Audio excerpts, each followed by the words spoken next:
తిరుమలలో పరకామణికి సంబంధించిన వ్యవహారంపై మరి స్పందించేందుకు మరి విహెచ్పి నాయకులు రవికుమార్ గారు మనతో పాటు ఉన్నారు. సార్ అక్కడ ఏం జరిగింది? మరి అదేవిధంగా ఆ జరిగిన వ్యవహారంలో మరి కనుగొన్న కోణం ఏంటి అన్న విషయాలను తెలియజేసే ప్రయత్నం చేద్దాం. సార్ నమస్తే అండి.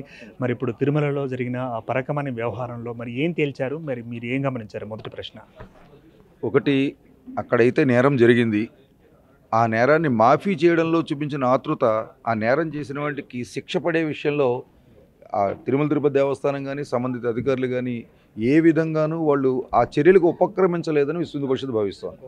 నేరం చేసిన వాడు ఈవేళ దాతగా మార్చే ప్రక్రియ వెనక ఉన్నటువంటి వ్యక్తులు ఎవరు అన్నది ఈవేళ $100 ప్రశ్న.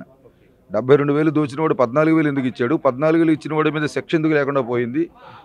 నేరము దానము రెండు కోణాల్లో చూడలేదు టీటీడీ. నేరం చేసిన దానికి శిక్షపడి ఉండాలి, దానం చేసిన దానికి అభినందన ఉంటుంది. ఆ దానం సక్రమైంది అయి ఉంటే అసలు అతనికి ఎలా వచ్చింది ఆ దానం ఇచ్చే స్థితి? 14,000 రూపాయల జీతగాడికి 14 కోట్ల రూపాయల ఆ దానం ఇచ్చే పరిస్థితి వచ్చింది. దీని వెనక ఏముంది, ఎక్కడి నుంచి వచ్చింది ఇదంతా కూడా అన్నది రాకపోవడం బయటికి ఇది విశ్వ పరిషత్ ఖండిస్తోంది. అదే సందర్భంలో ఏ మఠానికి సంబంధించిన వ్యక్తో ఇతను, ఆ మఠం కూడా చర్యలకు ఉపక్రమించి ఉండవలసింది. ఆ మఠము మౌనంగా ఉండడము, టీటీడీ మౌనంగా ఉండడము, ఇది అందరికీ తెలిసే జరిగిందనే అనుమానాలు భక్తులకు వచ్చింది. రైట్. ఇప్పుడు మౌనం అర్ధాంగీకారం అంటారు. మరి అర్ధాంగీకారం అయినట్టేనంటారా? లేదా మిగతా అర్ధభాగంలో నిందితులు దాక్కుని ఉన్నారంటారా? ఏమంటారు మీరు? 2025కు పూర్వం మౌనం అర్ధాంగీకారం, 2025లో మౌనము సమర్థకారం. కాబట్టి వీళ్ళు చక్కగా సమర్థించారనిపిస్తుంది. అర్ధాంగీకారం సగం అంగీకరించడానికి పూర్తిగా అంగీకరించేశారు. నువ్వు ఈ ఆస్తి ఇచ్చేసే నీ కేసును తీసేస్తామని చెప్పేశారు. ఇందాక మనం అనుకున్నట్టు ఆ ముద్దాయి కోర్టులో లేకుండా, లోక్ అదాలత్లో లేకుండానే కేసు మాఫీ చేసేశారు, రాజీ చేసేశారు. కాబట్టి ఇది పూర్తిగా మద్దతు ఇచ్చారు అనేది పబ్లిక్లోకి వెళ్ళిన ఒపీనియన్. చర్యలు తీసుకోకపోతే తప్పుడు సంకేతం ఇచ్చినట్టు అవుతుంది ప్రభుత్వం, టీటీడీ భక్తులకి. రైట్. ఇప్పుడు ఈ కేసు కూడా అంటే మనకు అందుతున్న సమాచారం మేరకు ఈ కేసు 4 నెలల క్రితమే క్లోజ్ చేశారు అంటూ మళ్ళీ కూడా ఇప్పుడు ఎందుకు మళ్ళీ తిరగదోడుతున్నారు? దీని వెనక ఎవరి హస్తం ఉంటుందంటారు? ఏం జరిగి ఉంటుంటారు ఫైనల్గా? 4 నెలల క్రితం కాదు, 2003లో జరిగింది ఈ సంఘటన. ఇప్పుడే ఎందుకు వచ్చిందని చెప్పంటే కోర్టు ఈవో గారిని కోర్టుకు రమ్మనమని అడిగింది.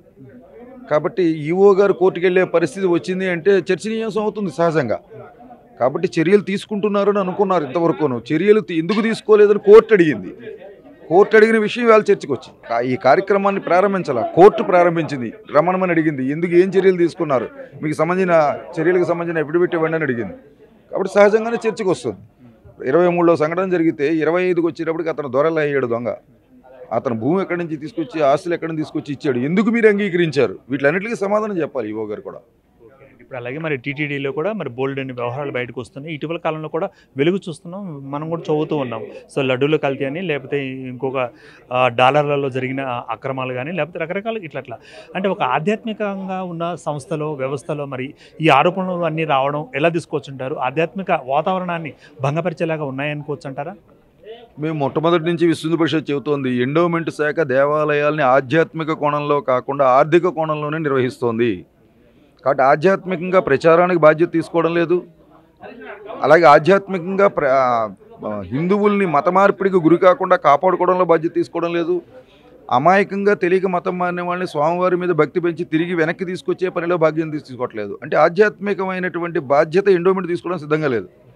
కాబట్టి ఎండోమెంట్ ఎంతసేపు దేని తీసుకుంటుంది? మీరు చూశారు కదా, 250, 2,500, 5,000 చేసేయండి, 7,000 చేసేయండి అంటే టీటీడీ అయినా మిగిలిన దేవాలయం అయినా అది ఒక ఆర్థిక వనరు.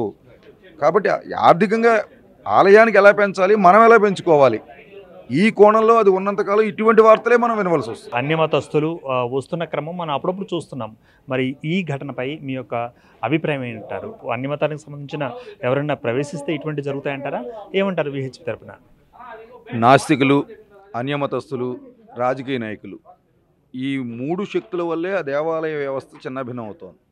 కాబట్టి అన్యమతస్థుడికి తన మతాన్ని అక్కడ ఎలా ప్రచారం చేసుకోవాలనేది వాడు ఆలోచిస్తున్నాడు. నాస్తికుడు ఇక్కడ ఏం చేసినా పాపం అనేది నాకు లేదు, కాబట్టి నేను బతకడం కోసం ఈ దేవాలయంలో ఏం చేసినా పర్వాలేదు అనే పరిస్థితుల్లో పరకామణి లాంటి దొంగతనాలు చేస్తున్నాడు. రాజకీయ నాయకుడు నా వాడే అయి ఉంటే చాడు, వాడు ఏ మతం వాడైనా పర్వాలేదు, ఎవరు ఎలాంటి క్రిమినల్ నేరం ఉన్నా పర్వాలేదు, వాడిని ట్రస్ట్ బోర్డులో వేసేస్తాను, వాడిని ఉద్యోగంగా వేసేస్తాననే పరిస్థితిలో రాజకీయ నాయకుడు పనిచేస్తున్నాడు.